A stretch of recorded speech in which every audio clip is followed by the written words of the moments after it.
はい、どうもこんにちは、ハッシーです。今日はですね、この魚をやっていきたいと思います。こちらの本マグロですね。今日はこちらをさばいていきたいと思います。はい、それではやっていきます。で、今日何をするかというとですね、マグロが届いたらですね、この血合いとかを取り除いて、で、この塊のまんまですね、氷の中に詰めてあげて、こうしっかり冷やしながらですね、数日間熟成をかけていきます。なのでまずはそれの最初の熟成のところからですね、今日はまずはそれをやっていきたいと思います。はい、じゃあそれではやっていきます。まず最初にですね、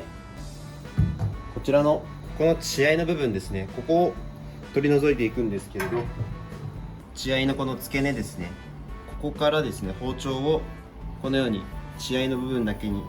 包丁が入るようにスーッと刃を入れていきます。で、この時に、こちらの左手の方ですね、この左手の方でこう血合いの部分をですね剥がしてあげるようなイメージでこのようにしていくと、勝手に血合いの部分だけこう取れていきますので、包丁で血合いの部分だけを取り除きながら左手で剥がしてあげるような感じですね。で、若干ですね、まだ血合いが残っている部分があるので、なるべく取り残しがないようにですね。で、なかなかですね、この仕入れたばっかりのマグロっていうのはですね、こう血合いがちょっと色が分かりづらかったりする時があるんですけど、もし取り残しとかがあったとしてもですね、数日間寝かせた後にどんどんこう色が変色してくるので、その時にまた取り残しがあったところはですね、取ってもらえれば大丈夫なので、この時はある程度きれいにはしつつ、そこまで神経質にはならなくてもいいのかなと思います。はい、それではですね、血合いがきれいに取ることができたので、次はこちらをですね、しっかりこうペーパーに包んで熟成をかけたいと思います。まずはですね、こうやってラップを引いてからですね、そこにペーパーを乗せてあげます。そしてこの血合いの取ったマグロですね、これを乗せたらですね、しっかりこうマグロ全体をですね包んであげるような感じですね。横の部分もですね、しっかりとペーパーがくるまるようにしてあげて、で、あとはですね、全体をラップで包んであげます。なるべく空気が入らないような感じにですね。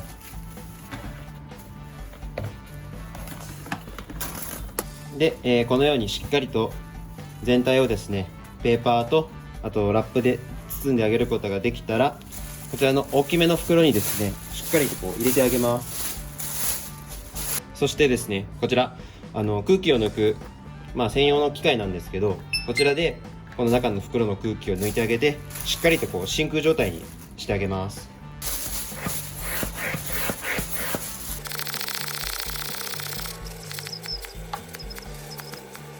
今日のマグロはですね、届いたばっかりなので、ここでしっかりと空気を抜いてあげるっていうことが大事ですね。しっかりと口を閉じたら、はい、じゃあこれでですね、まずは第1段階終了ですね。これからですね、このマグロをですね、数日間寝かせていきたいと思います。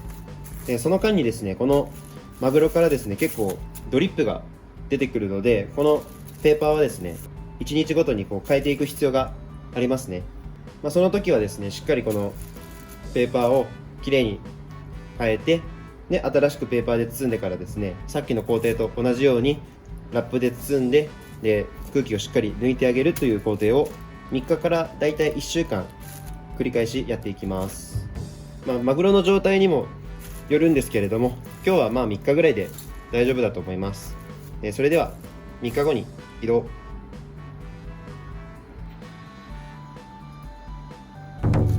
はい、ということで、3日が経ちました。それではですね、この袋開けていきたいと思います。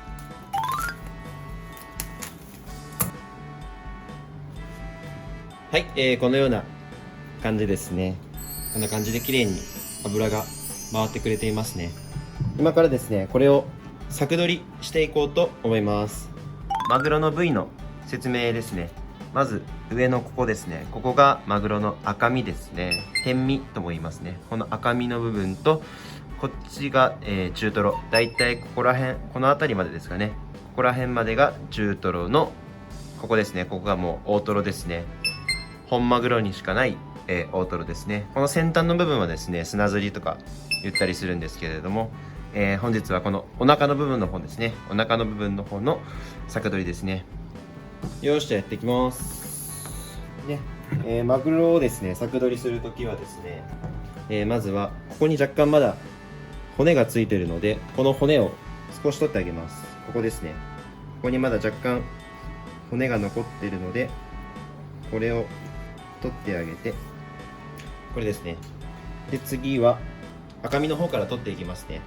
柵取りをする場合はですね、こうやって横から見たときにですね、だいたいいつもこの指4本分ぐらいの幅で取るようにするので、まあ今日はですね、ちょうどこれが4本分ぐらい、このラインですね、このラインで4本分なので、ここのラインをですね、包丁でズバッとやっていきます。で、この時に注意するのはですね、あんまり包丁をですね、ギコギコせずにですね、なるべくこう少ない太刀数で切ってあげることが大事ですね。なんでかっていうとですね、あんまりここでギコギコするとですね、この断面がですね、このデコボコなってからちょっと見た目があんまり良くないので、なるべく少ない太刀数ですね。マグロ、これからですね、いろんな中トロとか大トロとか取るときも全てなるべく少ない太刀数で取っていくっていうのが結構大事になってきます。で、まずは赤身ですね。で、その次にこの状態になったらですね、次は中トロとあと大トロを取っていくんですけれど、まずはここの部位ですね。ここについてた血合いを取ったんですけれども、まずここの血合いに一番近いというところでですね、ここが血合い岸という部位になります。結構ですね、血合い岸っていう部位なので、マグロ本来の、鉄の感じっていうんですかね、鉄の味っていうのが感じられて、なおかつこの赤身よりも結構マグロの脂とかがですね入ってるので、ここは結構お寿司屋さんとかでも人気のネタになりますね。こうですね、なるべく一太刀でいってあげる。あんまりこうグッて押したりとかですね、ギコギコすると良くないので、さっきみたいに1、2ぐらいの太刀数で切ってあげることが大事です。で、あとはこのように皮から外してあげて、こんな感じですね。これが、血合い岸と呼ばれるところですね。で、血合い岸はもう一つのマグロに対してですね、一柵しか取れないので、これはかなりレアな部位ですね。で、さっき血合い岸を取ったら、次はまた親指ぐらいですかね。親指ぐらいの幅でさばいていくという感じで、こんな感じですね。なるべくですね、皮の方に身を残さないように皮から剥がしてあげて、こんな感じで、これが中トロですね。血合い寄りの中トロっていう感じです。で、こうやって見たら上から見たらですね、ここから、血合い岸中トロの、赤身寄りの中トロ、赤身寄りの中トロで、中トロで、大トロ寄りの中トロ、大トロ寄りの中トロっていう感じでですね、このマグロの柵によってですね、油の乗り方がやっぱり若干変わってくるので、ここはですね、上手にこの加減をこう見ながらですね、マグロの中トロの柵取りをしていくっていう感じですね。はい。で、次は大トロの方ですね。大トロの部分はですね、まずはさっきと一緒なんですけど、まずはこの一番この砂ずりのところですね、ここを外していきます。ここはですね、ネタ切りとかはちょっと工夫が必要でですね、このようにここら辺とかはもう結構筋が結構多いところなので、これは焼いたりとかした方が美味しいですね。もちろんこの筋を全部きれいに剥がしてですね、剥がしと呼ばれるお寿司の中でも大トロよりも貴重な部位なんですけれど、剥がしといってですね、この筋とかも全部きれいに外してマグロの脂だけを取り出したネタがあるんですけど、それはもう本当にめちゃくちゃ美味しいですね。で、そのまま次の柵ですね。ここからが大トロですね。で、さっき言ったようにですね、この大トロもですね、筋を全部剥がして寿司ネタにするとですね、さっきと同じように剥がしと呼ばれるネタが取れるので、ここも美味しいところですね。これでこうやって見るとですね、だいたいあと1柵2柵ぐらいは大トロ、ここら辺が結構中トロと大トロの間ぐらいですかね。ここまでが大トロですね。ここまでが大トロで、ここからここが中トロと大トロの間、そして残りは中トロっていう感じですね。はい、で最後赤身ですね。ちょっとさっき言い忘れたんですけど、マグロって基本的に筋を断ち切るように柵取りをするので、この赤身の場合はですね、こうやって見てもらったら分かると思うんですけど、このように筋がこうやって入ってるんですね。なのでこういう風に入ってる筋を断ち切るので、柵取りするときはですね、これを垂直に切っていきます。なのでこの柵ですね、だいたい指4本分ぐらいの厚みがもうここでできているので、あとは親指ぐらいの幅でこの角度で柵取りをしていくっていう感じです。ここでまずは1つ、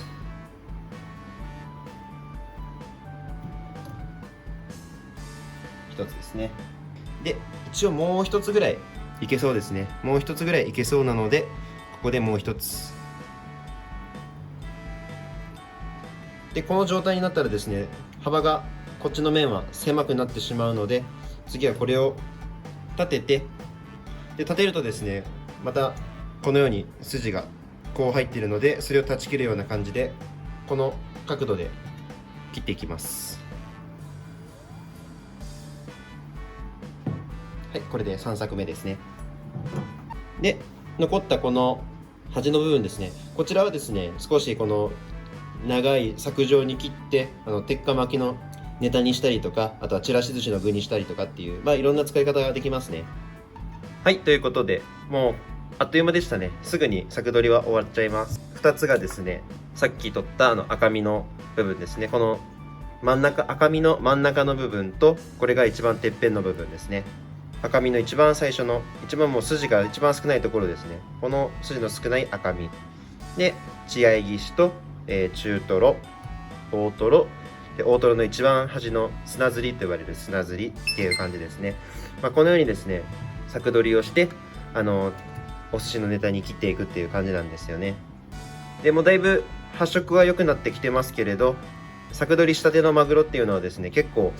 色が悪いんですけれど、冷蔵庫の中に入れてですね、冷風に当ててもう10分ぐらいするとですね、パーッと発色して色がとても綺麗になってくるので、柵取りしてから色が悪いよってなっても心配しないでください。そしてこの余ったマグロなんですけれど、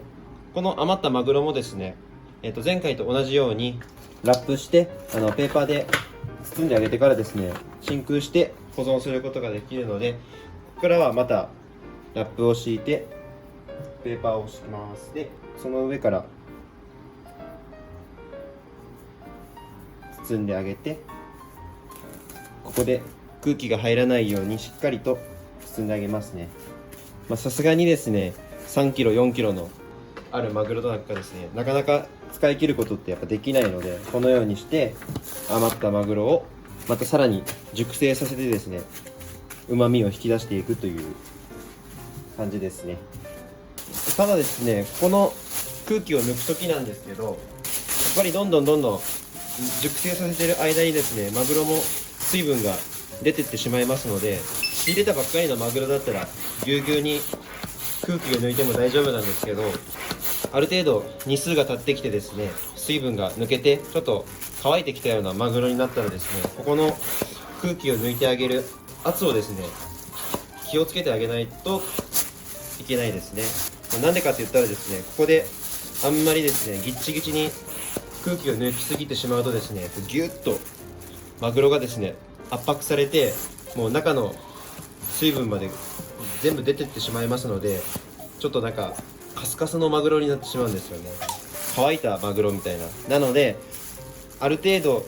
日数が経ったマグロとかはですね、この空気を抜くときに抜く空気の量だけを気をつけてもらって、あんまり脱気しすぎないということは結構大事になってきます。ここでまたしっかり空気が抜けたらすぐに口を閉じて、この状態で氷の中でしっかりと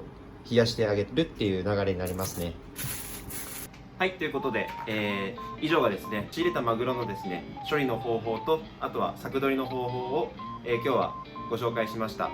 大体お寿司屋さんとかではですね、ああいう風にして、まず届いたマグロはですね、血合いを取って、そこから数日間寝かせるためにですね、あのように空気を抜いたりとかして、氷の中で冷やして熟成をかけたりとかすることが多いんですが、熟成の日数とかはですね、本当にマグロによって結構日数が変わってくるので、マグロをちょっと食べてからですね、その味を見て何日間寝かせようかっていう風にいろいろ考えたりとかするので、経験とかですかね、明確な答えはないですね、正直。柵取りの方法もですね、あのようにもう筋をしっかりこう断ち切るという風に意識すればですね、そんなに難しくはないですね。お家とかではあんまり